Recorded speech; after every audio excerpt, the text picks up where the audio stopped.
السلام عليكم. طهران قصفت النهارده قاعدة العتيد القطرية. هل بيتم جر قطر نحو مواجهة مباشرة مع إيران؟ ولا هل ده مخطط ملعوب من أوله وهي كانت مسرحية هزالية لجر دول الخليج نحو نزاعات؟ شوف كده يا باشا هتلاقي وتتأكد إن وسائل الإعلام بدأت تتكلم بالفعل عن العلاقات القوية بين دول الخليج وإيران، لأن قطر بتجمعها علاقات قوية مع إيران.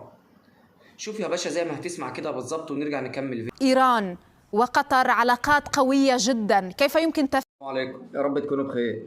في الحقيقة إيران ردت النهاردة يا جماعة وبالفعل استهدفت قاعدة العتيد في القطرية، قاعدة العتيد بقطر. استهداف الإيراني لقاعدة العتيد في قطر يخليك تحط علامات استفهام كتير. أول علامة استفهام: هل أمريكا كان عندها علم بالضربة دي مسبقا؟ وهل قطر ستشارك بالحرب أم في مخطط لجر قطر للحرب؟ ده اللي هنشوفه في الفيديو، بس تابع الفيديو للنهاية. أول علامة استفهام: هل القوات الأمريكية كان عندها علم بالضربة الإيرانية دي؟ أيوة يا باشا، كان عندها علم بالضربة الإيرانية.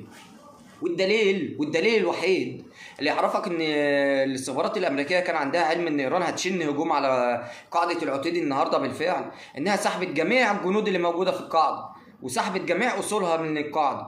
يعني امريكا شالت الطيارات، شالت المدافع، شالت الجنود بتاعها ونقلته لمكان تاني. انا في اعتقادي ان الضربات دي كلها بتنسق من كلا الجانبين. حتى الضربه الامريكيه اللي اتشنت على فوردو وناتنز واصفهان كانت بالتنسيق مع الجانب الايراني من قبل امريكا. كل ده يا جماعه في اعتقاد انا وتحليل انا المتواضع، وتحليلك اكتبه لي في كومنت ويا ريت استفاد منك واتعلم منك. كل ده حفظا لماء الوجه. الايرانيين كان عندهم معلومه بالفعل ان الامريكان هيشنوا ضربه عليهم يوم ما ضربوهم من الجانب الامريكي. والنهارده الضربه الايرانيه على قاعده العتيد الجانب الايراني ابلغ الجانب الامريكي. ده من تحليلي وتقديري المتواضع. طبعا انت ليك حق انك تحلل الملف اللي موجود، ويا ريت تشاركوا معايا. علامة استفهام رقم 2 ودي الأدق بقى، وركز فيها كويس جدا بقى عشان دي تحتها علامات استفهام كتير جدا.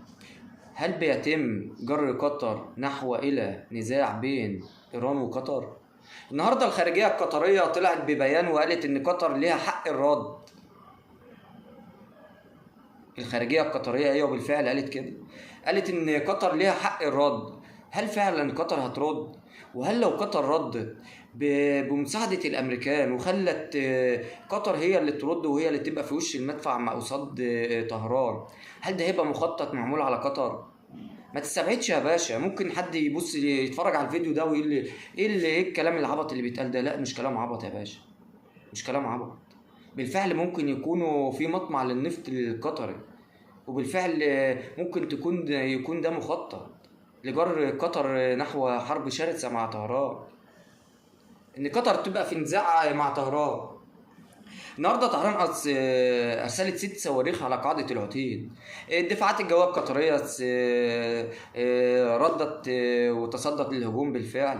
بس الفتره الجايه هنشوف في الشرق الاوسط علامات استفهام كتير. انا من تحليل المتواضع الشخصي ان بيتم جر قطر نحو نزاعات. انا في تحليل الشخصي ان بيتم جر قطر نحو نزاعات. ممكن انت يكون لك رؤية في المشهد السياسي بما يخص الملف الايراني القطري. اصبح الملف الايراني القطري طبعا ده اللي هيبقى على الساحة، والمفترض ان احنا هنسمعه. هل قطر هترد؟ هل قطر هي اللي هتبقى في مواجهة مباشرة ام ننتظر الضربة القادمة من القوات الامريكيه؟ ده اللي هنشوفه في الفترة الجاية، وهنتابع الملف. ويا رب ان يكون الشرق الاوسط خالي من الحروب، وربنا يستر على جميع العرب، واحنا بنتمنى السلام في الشرق الاوسط وبنتمنى السلام العالمي. السلام عليكم.